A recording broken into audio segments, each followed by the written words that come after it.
On s'est réunis une fois de plus. Ça faisait 10 jours qu'on avait touché à la disposition du labyrinthe. Aujourd'hui, l'objectif de la réunion, c'était de voir si de nouveaux problèmes avaient popé. Contrairement à la dernière fois, tout s'est déroulé comme sur des roulettes et tout le monde était satisfait.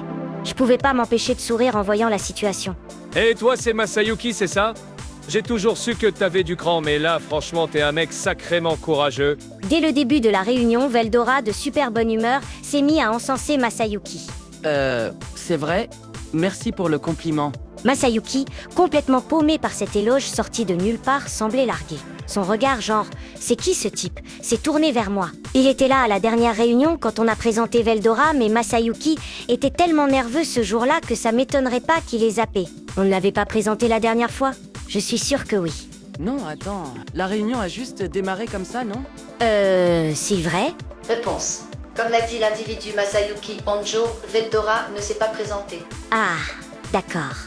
On dirait que c'est moi qui me suis emmêlé les pinceaux. Pas étonnant que Masayuki soit perdu. Bon, je vais faire les présentations. Laissez-moi vous présenter ce gars. C'est mon grand pote, mon meilleur ami Veldora. Je lui ai demandé de jouer les gardiens du 100e étage. Je suis Veldora et je te reconnais, Masayuki. Ravi de te rencontrer. Veldora, tout sourire, semblait déjà considérer Masayuki comme un vieux pote. Mais à peine il a fini de parler, le visage de Masayuki est devenu blanc comme un linge. Attends, Veldora, c'est pas ce monstre de rang catastrophe qui a anéanti l'armée de Farmus? Ouais, on avait effectivement laissé courir des rumeurs comme ça. Je pourrais lui dire la vérité, mais ça compliquerait tout. Autant rester vague. Ouais, il est super balèze, alors fais gaffe à pas l'énerver, ok? Ha ha ha. Mon cœur est pur comme la mer et je me mets rarement en rogne. D'ailleurs, si tu m'offres des desserts, je pourrais être assez généreux pour t'accorder ma protection divine. Veldora s'est un peu emporté et a sorti une ânerie. J'ai roulé mon carnet à la vitesse de l'éclair et lui ai donné un bon coup sur la tête. Punition exécutée. La discipline, c'est essentiel. Mais qu'est-ce que tu fous? A hurlé Veldora, choquée. Je l'ai totalement ignoré et j'ai enchaîné en présentant Ramiris. Voici Ramiris. C'est la fée qui gère le labyrinthe. Masayuki a marmonné, l'air perplexe. Donc j'avais pas rêvé, il était presque sans voix, mais mes mots l'ont ramené à la réalité. Il s'est tourné vers Ramiris, qui voltait à côté avec ses ailes. Ah, ouais. Donc, Dame Ramiris, c'est une fée. D'ailleurs, vous êtes sacrément balèze pour avoir créé un labyrinthe aussi incroyable. Il a lâché ça pour la flatter. En entendant ça, Ramiris s'est tout de suite senti pousser des ailes. Encore plus. Oh oh oh, t'es pas mal dans le genre beau parleur, toi. Pourquoi tu deviendrais pas mon larbin? Hé, Limule, t'as entendu ça? Ce gars vient de dire que j'étais balèze. Surexcitée, elle m'a balancé un coup de pied volant. Quelle plaie! Elle devient insupportable dès qu'on lui fait le moindre compliment. J'ai esquivé son coup sans effort et j'ai fait semblant de rien. Ouais, super balèze, c'est ça. Cela dit, si Masayuki veut vraiment devenir ton larbin, je suppose que c'est toi qui décides. Un héros qui serait aussi le larbin d'un roi démon, ça pourrait être le pitch de ma prochaine série de light novels. Mais Masayuki, lui, avait les serres hyper partagées. Alors Dame Ramiris, elle est comment comme personne? Il m'a chuchoté ça à l'oreille, alors j'ai répondu tout bas, elle a pas l'air comme ça, mais c'est un roi démon, tout comme moi. Masayuki s'est figé net en entendant ça. Ramiris, avec un grand sourire, s'est approché de lui, qui était complètement sonné. Même si on parlait à voix basse, rien n'échappe à ses satanées grandes oreilles. Yahoo! Je suis Ramiris, membre de l'Octagramme. Enchanté, Masayuki. Dame Ramiris, un roi démon? Et Monsieur Veldora, un dragon? Mon Dieu, c'est pas possible. Masayuki a complètement perdu pied en réalisant que les gens avec qui il discutait depuis tout ce temps étaient un roi démon et le dragon des ouragans. On aurait dit que son âme s'était envolée vers le paradis. J'aurais vraiment dû m'assurer de faire les présentations dès le début. C'était ma faute, je l'avoue. Mais Masayuki y est aussi pour quelque chose. À la dernière réunion, il était un peu trop détendu, genre tout va bien. Du coup, j'ai cru qu'il savait déjà qui étaient ces deux-là. Je me disais que ce mec avait un sacré culot, mais j'étais loin d'imaginer qu'il ignorait tout de Veldora et Ramiris. On dit que l'ignorance est un péché, mais parfois, ça aide à faire avancer la conversation. En y repensant, je me suis souvenu que Masayuki n'avait même pas fini de se présenter correctement. Bon, tout le monde semblait déjà connaître son nom, donc c'était presque un détail. T'as raison, allez Masayuki, présente-toi. Masayuki a hoché la tête et a pris la parole. Bon, certains d'entre vous me connaissent déjà. Je m'appelle Masayuki. Je viens du même monde que Monsieur Limule, c'est pour ça que je lui file un coup de main. On m'appelle souvent héros, mais franchement, prenez pas ça au sérieux. Il s'est redressé, tourné vers tout le monde et s'est présenté avec sérieux. Quand il a parlé du héros, on sentait qu'il voulait ajouter « c'est une blague qui circule », mais avec Murmaïs dans la pièce, il s'est retenu de le dire à voix haute.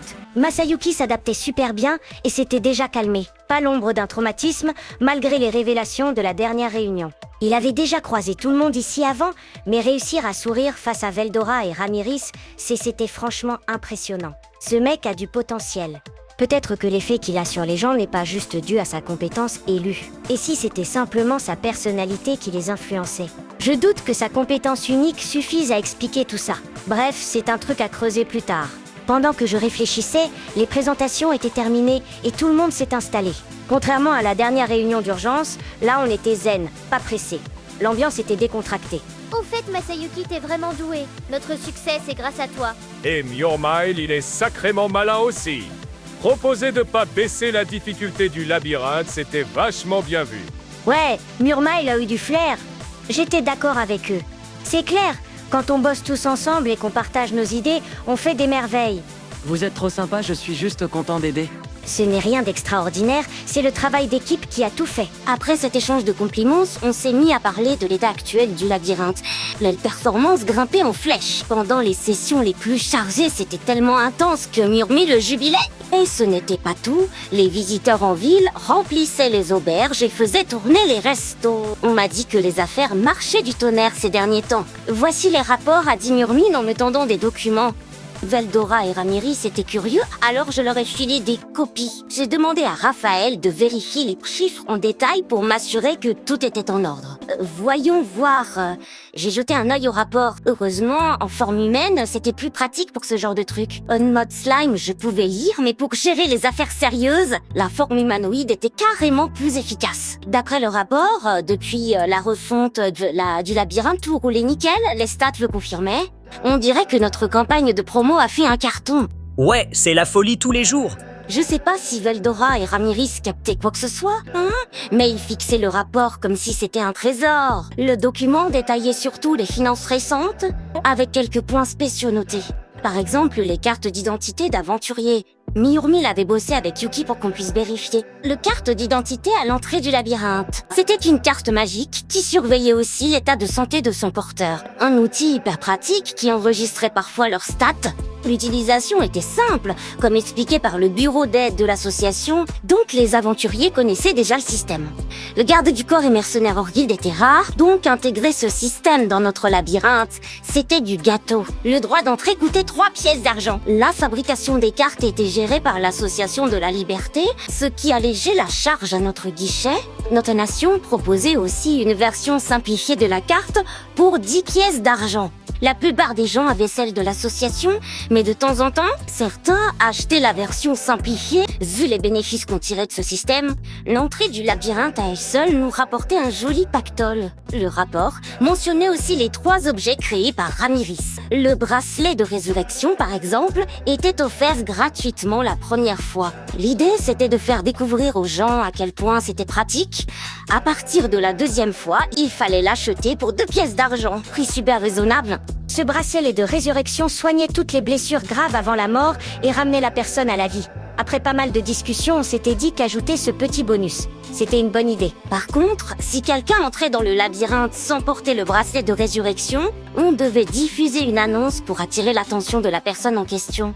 Même s'ils étaient responsables de leur choix, on voulait éviter à tout prix des morts par négligence.